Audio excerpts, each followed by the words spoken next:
looks like this broadcast was deleted on Facebook. K-Dog.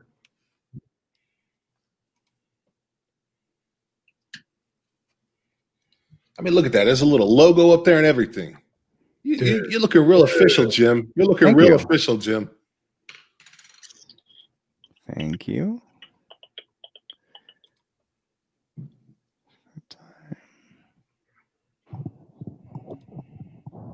It's working. Let's see if this works.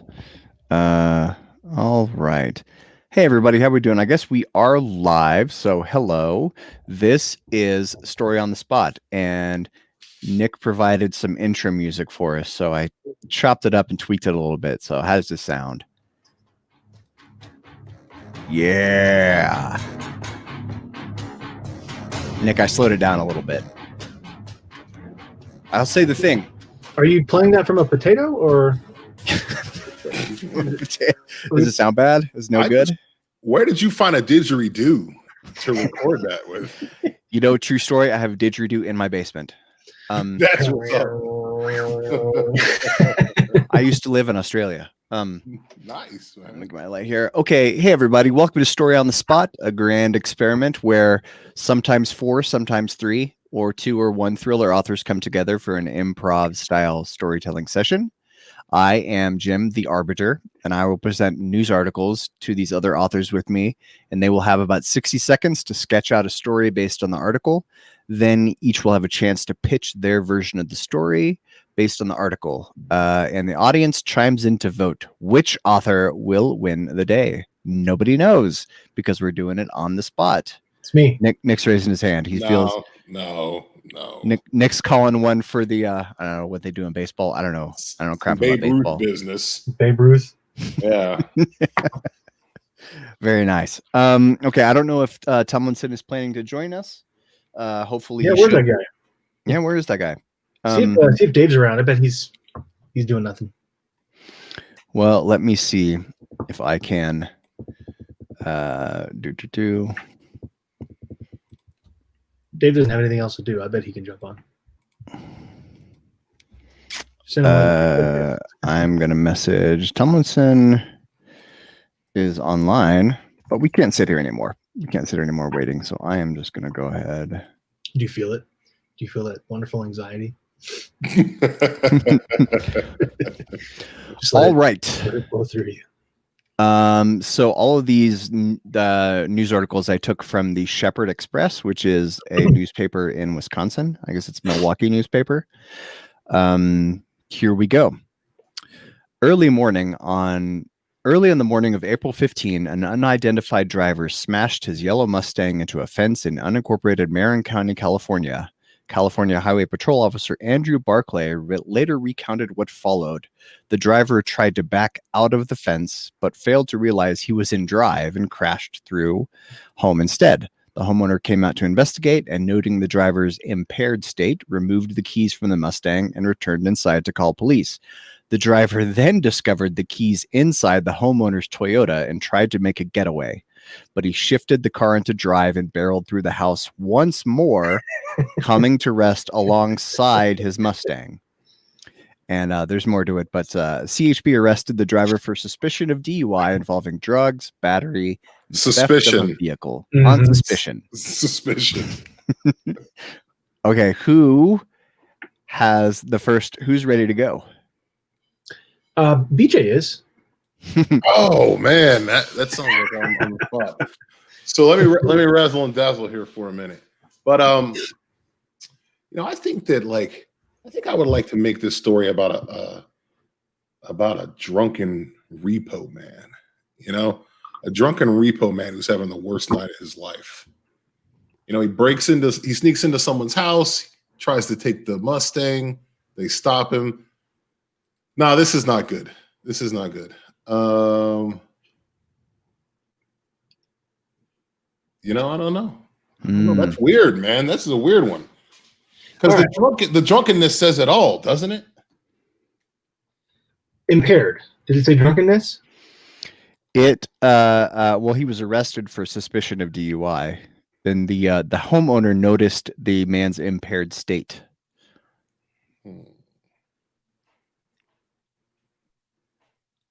Nobody got nothing? All right. Okay.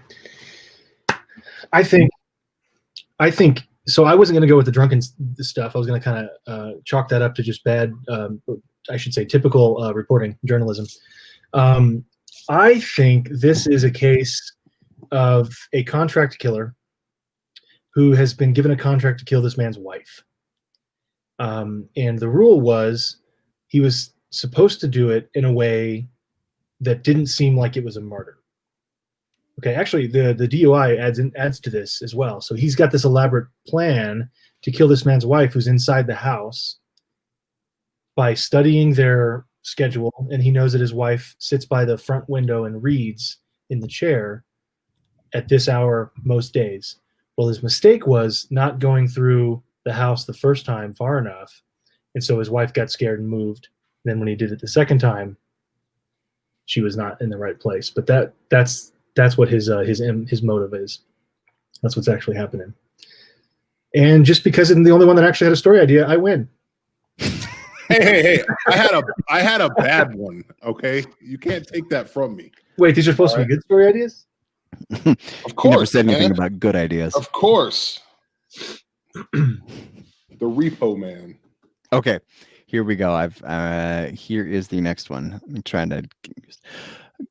Cancer patient Gladys Rodriguez Duarte, 50, was rushed to a clinic in Coronel Oviedo, Paraguay, on April 11th after her blood pressure shot up, according to the Paraguay. That's the correct way to say it. Of course. National Police. 2 hours later, Dr. Herbierto Vera declared her dead and shared the news with Duarte's family, but her daughter Sandra later told local media he assumed she was dead and they disconnected her and passed her off to the funeral home. The Daily Mail reported that funeral directors told investigators they were shocked to find she was breathing and moving around inside the body bag at the funeral home. Duarte was immediately transferred to another hospital for observation.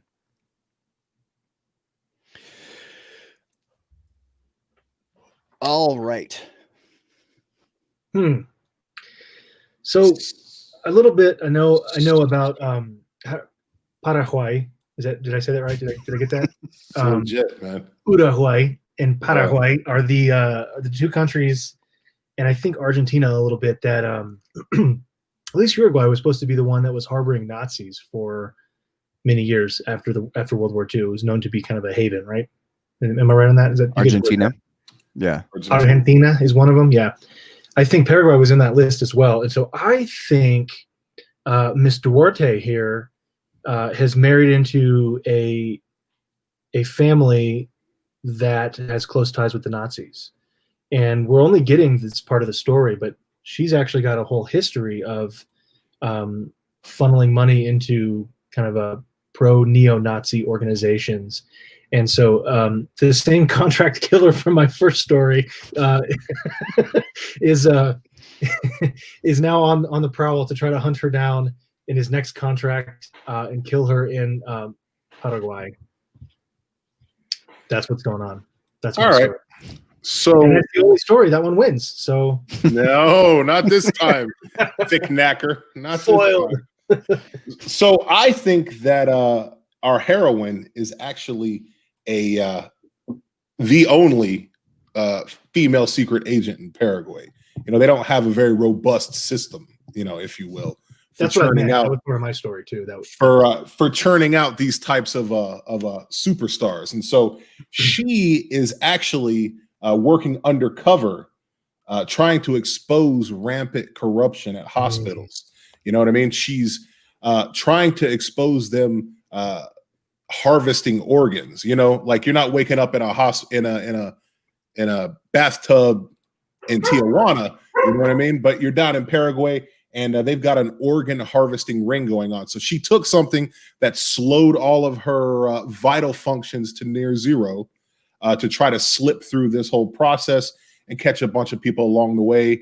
And as you notice, they said that she was transferred for observation. I'm thinking they actually transferred her to keep her safe from the hospital thugs and debrief her about what she found out. So, all right. Hey, that's okay. It's all right. It's like, you know. if you want to go that route, it's good. I like it.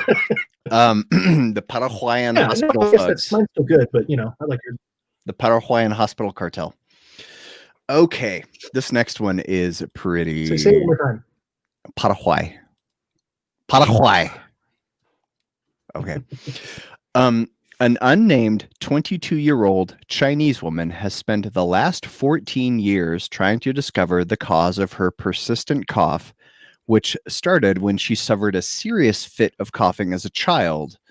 Over the years, she has been misdiagnosed numerous times, but as she recently prepared for an unrelated surgery, the mystery was solved. Dr. Wang Zhiyong at Guangzhou University of Chinese Medicine ordered CT scans that revealed a foreign object in her right lung that turned out to be a chicken bone fragment, just over half an inch long.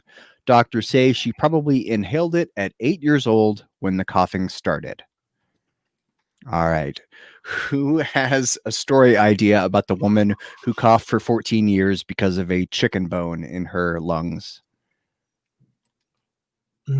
So I think the hitman from Nick's first story is operating in China.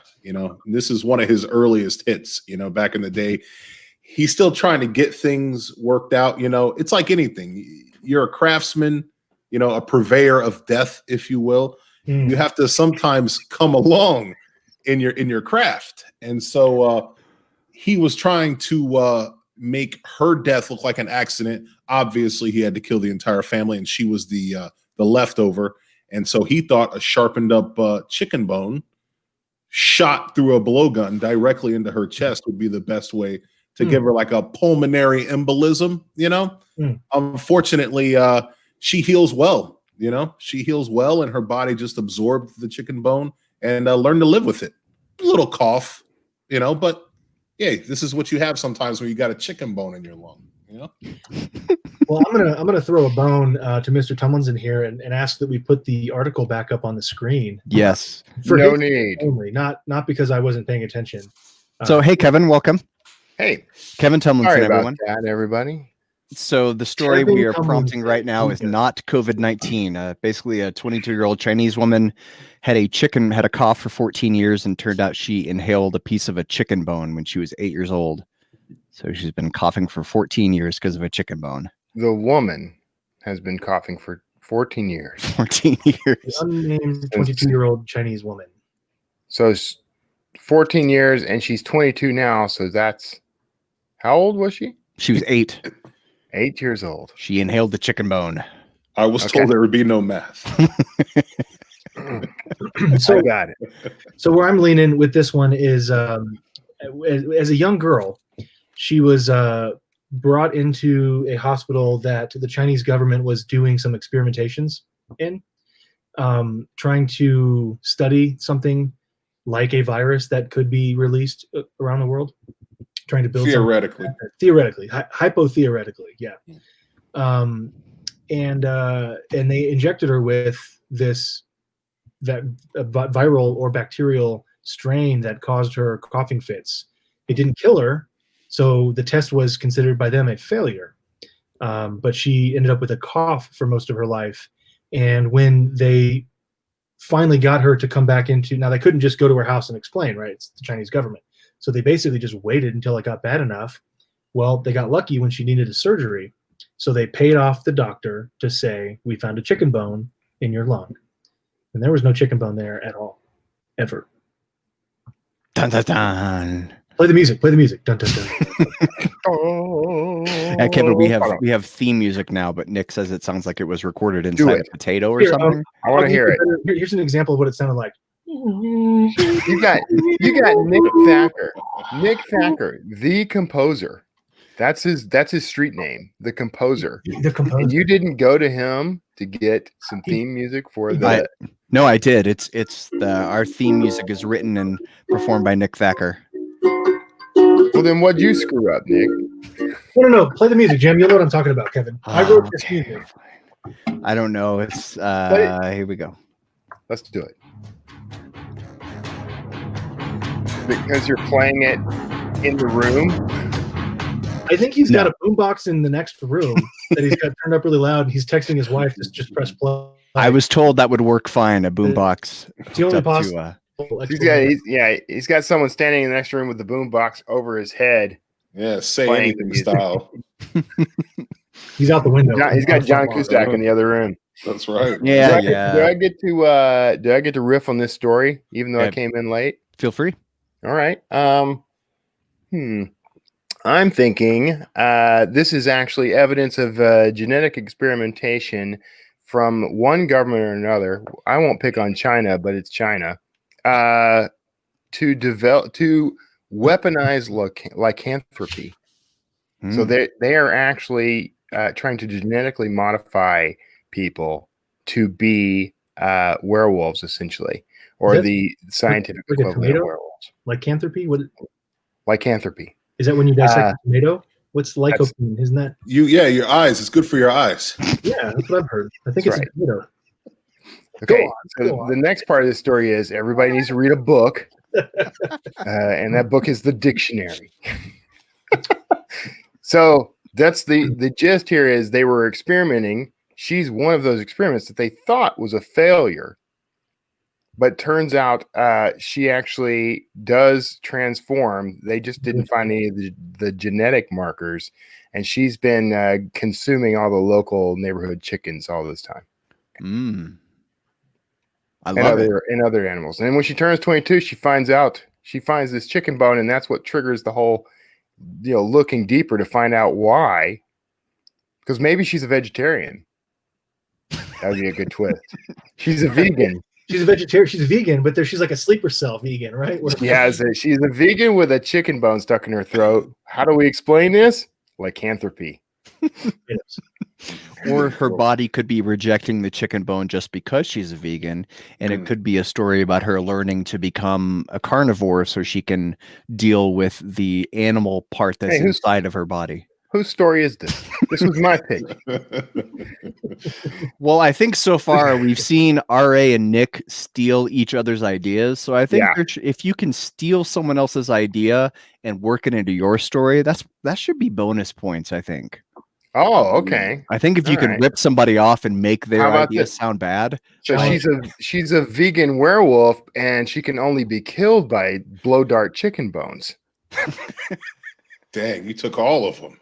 There you go. Well, vegan in China. She's maybe a vegan vampire. That'd be better because then it just sounds better. I don't think so. I don't think that's better. Vampire. Because then she can't go out in the sunlight. You're vampigan. What does a vegan vampire eat? Tree sap? Yeah, there you go. Celery juice. It's like True Blood, man. Remember True Blood? They didn't want to eat people anymore. This is where Nick's tomato thing comes in. Like none of your produce is safe. A vegan vampire would drain a tomato until it was a sun-dried tomato. Lovely. All right. Hey, I want to remind people watching to comment. Let us know which of the story ideas you think should win, because we're not going to choose the best one. You guys are. So you can comment live. I totally win that. Comment later. And Kevin definitely thinks that he won that last round. I do think I won that last round. I will say all the three of us do have the impression that the longer we talk about our story, the better. The last person who talks will win. That's what we learned last time. The longer you ramble on about tomatoes and vegan shit, the longer. I'm dead serious about this story, though. This is a good premise for a story. You just because you keep rattling on about vampires. It's got all the elements, though. It's got elements, all right. It does have some elements. That's correct. Elements. Whatever, chicken bone dart guy. Hey, man, it slips under the radar, okay? All right, I'm moving on. All right. This story is called Inexplicable. Ethan Palazzo, 30, of Collingswood, New Jersey, was arrested by police who found him naked inside a local funeral home. According to a criminal complaint, Palazzo allegedly broke into the Thomas P. Kearney funeral home around 8 p.m., then rummaged through the facility's chemical closet and left a cold bottle of beer in a display casket. The Citizen's Voice reported Palazzo smelled of alcohol and declined to give police a motive for his trespassing. He was charged with burglary, criminal trespass, and criminal mischief. Drunk guy breaks into funeral home and gets naked for the same reason that probably most people get naked when they're extremely drunk because clothes are as just you too do. restricting. Yeah, As you do. as you do. All right. So listen, I'll sacrifice myself at the altar of being first and sound like a moron. All right, and give you guys time to think. I think that. Do you guys remember Chris Hansen on Dateline? Remember? Yeah. Say, show up at the house, sir. Have a seat over here for me, type of thing. Sure. Well, he's been off the he's been off the air for a while. So I think this is a case of concerned citizens stepping up and taking his place to provide a vital function to the world. Okay. I think that old Ethan Palazzo, 30 years old, was tooling around on the internet like a creepy chomo. All right. And they lured him to the funeral home. Said, bring the beer. Beer, remember, they used to always show up with alcohol at Chris Hansen's Dateline thing. So he shows up with the beer, thinking that there's some young nubile girl there, right? Because who else is going to be in a funeral parlor in the middle of the night? But in reality, there was no girl. He got trapped. And when the cops came to get him, he's going to do some time for being a creep. So he's a chomo who's getting what he deserves and got tricked and sent to a funeral home. Can we just back up real quick and talk about why you believe nubile girls hang out in funeral homes at midnight? I don't. He does. That's the whole point of it. Entrapment. They're not quite as nubile by the time he gets there, really. It depends on how cold it is, you know? All right. Here you go. I think my /RA's contract killer has another job to subtly kill a man who is currently comatose in a hospital nearby. And so the way he decides to do it is he sneaks the man out of the hospital, takes him to a funeral home that has what's not a morgue. What am I trying to say? The thing where you put him, burns the dead bodies, the caskets. Incinerator? Crematorium. Crematorium. Thank you.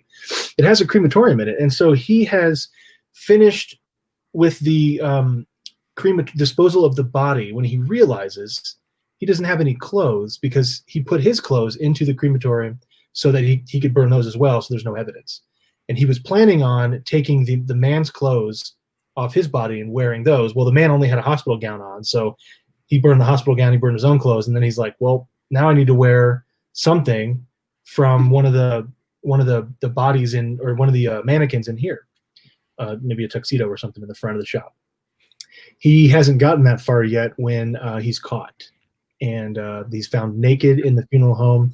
And our beer in the casket is just a MacGuffin. Just a red herring. I like it. All right. Who else? Who's next? I think that's me.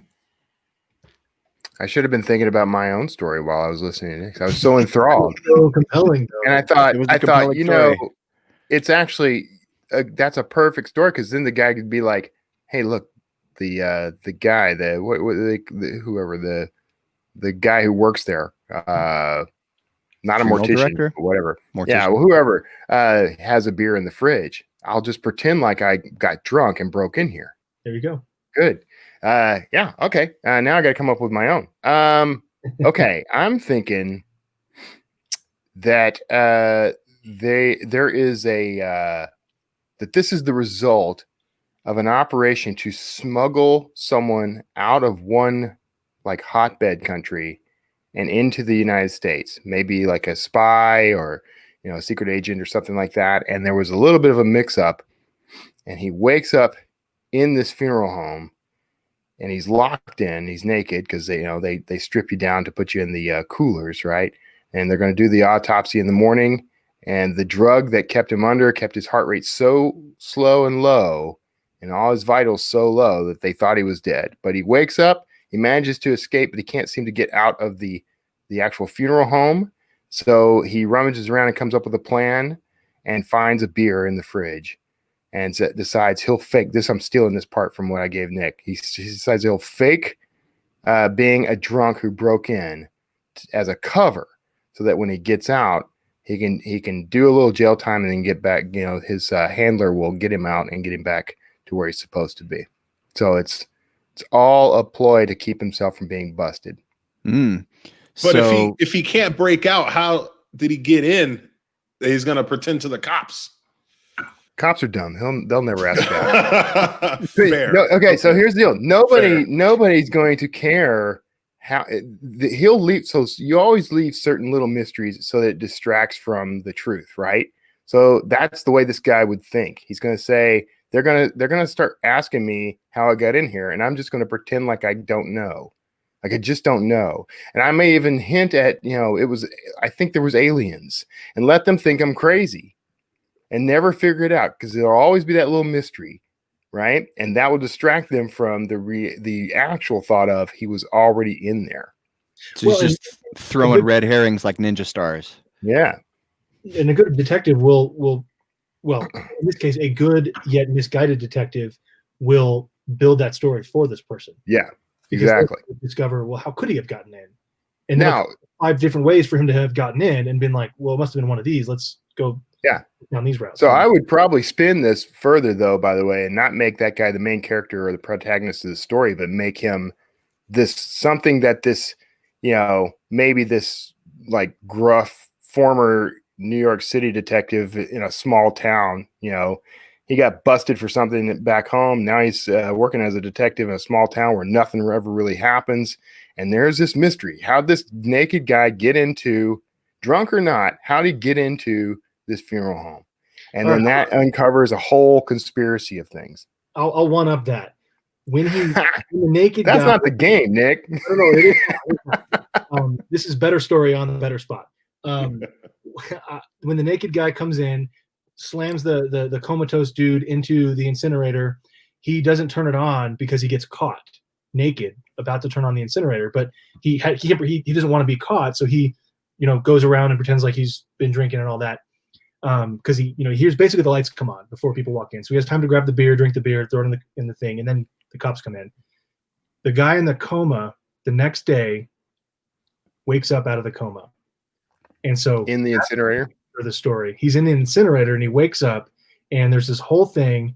The cops are searching the place, trying to figure out what's going on. He's in the incinerator. The cops don't know if he's a bad guy or good guy. How did he get from the hospital to the incinerator? Now the naked guy is obviously caught and held, but it's the comatose guy who's trying to figure out what happened to him. I have to call foul because he got to go back and add to his story after my story. That's not fair. I already got voted as the winner. That's not fair. I already got voted as the winner, so it doesn't matter. No. Yeah. There was one comment that said Nick was a winner. He's using his keep talking strategy, Jim. All right, here's what we're going to do. Anytime you guys start to talk too long, I'm going to show this comment from Shell Powers that says, thanks for moving on. That's my wrap it up. That's going to be playing you off. All right, I'm going to go ahead and move on to the... Speaking of comments, where's everybody at? Why are we not getting votes on these things? Because some people who share this on their social channels. What now? All right, moving on. This one is called Buried Treasure. A man in Heckmondwick, West Yorkshire, England, set out to build a deck in his back garden in early April and uncovered a mystery. As John Brayshaw began digging post holes, he unearthed an automobile buried on its side. I thought it was an old air raid shelter at first, then I saw the roof, Brayshaw said. Actually, it's probably more like, then I kept digging and I saw the door, the steering wheel, and I realized it was a full car, complete with registration plate. Only thing missing was the wheels. Brayshaw, who has owned the home for about 6 months, believes the 55-56 Ford predates the previous owners who resided in the home 50 years. Oops, Nick left. There. Nick, welcome back. Your accent, I had to duck out. Was it too much? Yeah. Unfortunately, I could still hear it and see everything. I just wasn't in the stream, so pressure got to you. It's okay. Didn't prevent anything. So, man in West Yorkshire digs in his backyard and finds a car buried in his backyard. Interesting. Intriguing. Who would like to be the first to go? Well, I think I'm up, huh? Everybody else went first already? Okay. All right. Okay, so I think this would be a case of, this is clearly going to be the opening of some kind of cold case, right? Like a murder or something like that. But the twist is really that the car is on its side. So I think back in the early 50s, before the couple bought the house there, somebody decided to off somebody, and they were going to drive them out and dump the car and everything into a pond or lake that they knew was there, out kind of what was the countryside back then. But when they got there, they discovered that the whole place had been filled in, and there was a big hole there where they were going to put like the foundation and stuff for the house and pour concrete. So instead of driving it into a lake, they used a forklift or whatever was there on the property, and they pushed the car into the hole where it fell outside, and then they activated the little cement truck, and cement filled the whole hole and covered it up. I guess it was out in his yard though, right? So he pushed dirt on top of it. I amend my statement. All right. No concrete. All right. Okay, so I'm thinking that this car is actually just a red herring. It's a MacGuffin for the entire story. We think there's a story about the car, and our main character is some detective, kind of like Kevin said, expecting a cold case. So the whole time he's going around trying to figure out why the car has no wheels, why the car is on its side, and along the way discovers this really sinister plot by a local chemical company nearby. Has nothing to do with the car, but somehow, and I haven't thought of the exact connection, but there's something that leads him to go study these old 50-year-old reports and stuff from a chemical company, and they find out they're dumping something into a stream or whatever. And so he ends up solving that crime. But by the end of the book, we realize, by the end of the story, we realize that the car is on its side with no wheels because the little old lady who lived in the little cottage wanted to use the car on its side as like a garden bed, as like a raised bed. And so her husband or somebody took the wheels off, dug a hole, stuck the car in on its side, and was filling it up with dirt. And she was planning on just using all of that as like her raised bed, as kind of a cool little garden feature when she died. So there's literally nothing about the car that's sinister, but the detective figures out a plot somehow because of it. Okay. So, Nick, your story is that the detective uses the car to do something else. My story is in similar. So I decided to not go the route of Kevin, where I'm just describing the cottage to give myself more words and make it seem like I have a good story. I decided to actually come up with a WTF, man.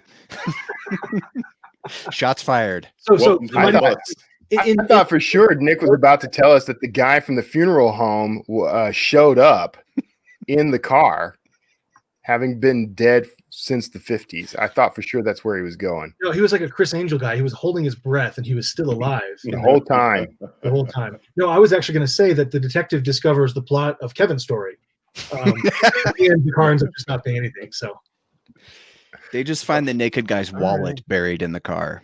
That would be the. It's a perfect link. So, all there's right, the naked guy's clothes. I think I would go another way with this. I'm kind of feeling like a good, a nice coming of age tale, very Goonies or Stand By Me. All right. So in the 1950s, Diamond Jack Barnes was the most well-known bank robber ever. Right. And in Hertfordshire, he was just knocking off banks left and right. Well, eventually the heat got a little too much. So he buried his car, in his girlfriend's backyard. So the cops couldn't find him because they were on the lookout for him. Well, fast forward all these years, and our ragtag, motley crew of kids kind of stumbles upon clues leading them to his car. They excavate it, and they find more clues that essentially puts them out on a treasure hunt, And so it's kind of got like a Goonies vibe, and they're just following things along as they go. And the car is kind of a waypoint that leads them to greater things until they can find where he buried some of his booty, so to speak. Booty. I'm a big fan of booty. Oh, so we're back to the naked guy again. I can't get out of my mind, Kevin. Did you have a pencil in your hand? Were you actually like taking notes? And you just dropped a name like it was just like a real person. No, I draw. I'm drawing things. You draw. Okay. I was like, no, that's cheating. Yeah. If he's taking a bunch of notes and Googling all these names and. Nah, man, I'm just drawing stuff. Okay, here we go. This is probably we're past half hour, so maybe this is the last one. All right. And this one, the important question is why? A new study has found the presence of a parasitic worm called Anisakis, or herring worms, in raw or undercooked seafood has increased 283-fold since the 1970s. Study co-author Chelsea Wood, assistant professor in the University of Washington School of Aquatic and Fishery Sciences, which doesn't sound like a real thing, said most people who've eaten the worms, do they really have fishery and aquatic sciences? I don't know. Think the worms have... Like aquatic. So most people who've eaten the worms think they have food poisoning. The symptoms are much the same, she told United Press, and they disappear after the worm in a few days, but the worms can reach 0.8 inches in length and are visible to the naked eye. While fish processors and sushi chefs are adept at removing the worms, she suggested cutting sushi in half and inspecting each piece if you're concerned. Gross, but so why has it increased 283-fold since the 1970s? Also, go ahead. What? Shell thinks RA won the last round. Just putting that up there. Wrong, but thanks anyway, Sean. I'll jump in here. I think what happened here is we've got a PETA conspiracy that was funded by we'll make up an organization that's trying to control the amount of overfishing, specifically in, like I think, and again, I'm kind of picking on China, but I think they're the worst offenders as far as overfishing. I think I've read that before. Whoever it is, that's the bad guy country that they're trying to set this up as. So in the 70s, they decided they would partner up with somebody like PETA and create a parasite that wasn't going to kill people, but it was just going to make seafood super gross, was their goal. It was called like the Make Seafood Super Gross Plan of 1970. And it passed and it got funded. And so the organization has created a parasite that has made seafood super gross. But it didn't work well enough because of some answer that Kevin will give us in his story idea. He just tagged you in like the Road Warriors. So in Nick's story, the PETA bread cartel is going after the Chinese. It's interesting choice. I think this is the result of an invasive species that started out as microbial, but has evolved into a larger version of itself. And the species came from a meteor strike and a water impact of a meteor that had an as yet unidentified bacteria and other organisms in it that started to grow and mutate thanks to pollution and other chemical additives in our ocean water. And as they go by, the fish see them as just another food source, so they consume them. And over time, they're starting to mutate further and multiply further, grow bigger. And eventually, we discovered that there is a mother species to these things that was part of the meteor that has grown to enormous size and now poses a threat to first the coast of Japan, and then from there, possibly the world. And our hero is a biologist who has seen these things firsthand. It was never believed. And now he's got to rally and find a way to stop this thing before it can infect humanity and destroy us all. So, all right. Not bad. All right. The Pacific Rim is what it sounds like. I like it. What's that? The prequel to Pacific Rim. There you go. It's like kaiju thriller. So I think I'd go full out sci-fi with this one. All right. So I don't know if you guys are familiar with the whole theory about the 10th planet and the Anunnaki, right? Those kind of guys. Mm-hmm. Well, I think that it's not a coincidence that this worm that they managed to name it the Anunnakis or something like that, right? I think that this is all about the lineage. I think that when the Anunnaki were here, they're the ones who founded Atlantis. And I think like 2 or 3 of you guys have wrote Atlantis books, so this should appeal to you. I mean, this is just history. That's true. I don't want to scare anyone that's listening. Are you reading from Wikipedia right now? I can't read. I thought you knew that. Man. Reading I dictate my books. So in any event, the Anunnaki, they founded Atlantis. Atlantis was, very prominent and all that kind of stuff until eventually, tragically, they had to be sunk below the surfaces. But the Anunnaki left the little Anunnakis worms, right? And as these worms proliferate, right, they get more powerful and larger as the time comes for the Anunnaki to come back. And the whole goal is once they reach certain sizes, they embed themselves in people's heads. And it's a real like mind control, invasion of the body snatchers type of thing, right? So then when the Anunnaki people to take off their clothes and go break and drink beers, right? And park their cars on their side. That's the whole zenith of the whole story is, regular people trying to fight these Stepford wife type people who are just trying to make the world the way the Anunnaki want, man. They're rolling out the red carpet for these guys when they come back in book 2 to slaughter us all. So I like that a lot. I think if I was going to go that route, BJ, and do keep it in the thriller realm, you could even say something like, the Anunnaki were here, Atlantis failed, these worms are still around, and it turns out they were used for sort of like built-in population control. There you go. 70s, until now they've been increasing in numbers, but our modern day immune systems are too strong for them to kill us until they're not. And it gets into some immunocompromised person and they die. And all of a sudden you realize, wait, these worms are actually, they only kill people who are immunocompromised or over a certain age or younger than, or whatever. And so this was a built-in population control mechanism they created. There you go. That way they keep the population low when they come back. They don't face as much resistance. Yeah, exactly. I think, what are you paying Shell Powers, man? Yeah, man. So Shell Powers votes for RAs. I can't win a vote from this lady. What? She's read all your books, Kevin, so she knows all your ideas. So she's like, this is just a warmed over version of Quelo Medallion is all this is. Kevin, you're just not improving in her genre. You're not improving to market in this case, apparently. You were getting pretty close to the lucid there at the beginning. Like it's meteorite. With the meteor. I knew you were going to do that. I knew you were going to say that. Oh wait, I wrote this book. This seems familiar.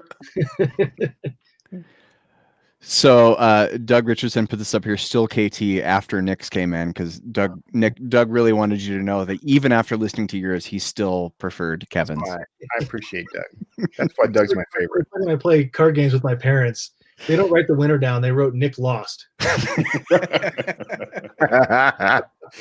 Thanks, guys. Simplify. Keep what's important. All right, everybody, we are coming to the end of our second storytelling experiment. Thanks, R.A. McGee, Kevin Tumlinson, Thacker, Mr. Nick Thacker, and I will get the audio issue sorted out so we can have that awesome thriller music. I know this is not going to sound bad, but I'm going to play a few seconds of the outro music. Do it. I love didgeridoos. Yeah. Does it sound terrible? Yeah. I'm just waiting for Trent Reznor to start singing. Well, that's a Nick Thacker composition. All right, everyone who tuned in, thanks for hanging out with us in the Story on the Spot. And make sure you like the Facebook page. We have a Story on the Spot Facebook page. So like that so you can be sure that you get notifications when we go live. Oh, wait, I got to add this. This just came in. Sue Martin says, overall for the session, close. All right, put it over the top at the end. Well done. I'm telling you, there's a distinct advantage to going last. Bye, guys. Pretty much helped. Right,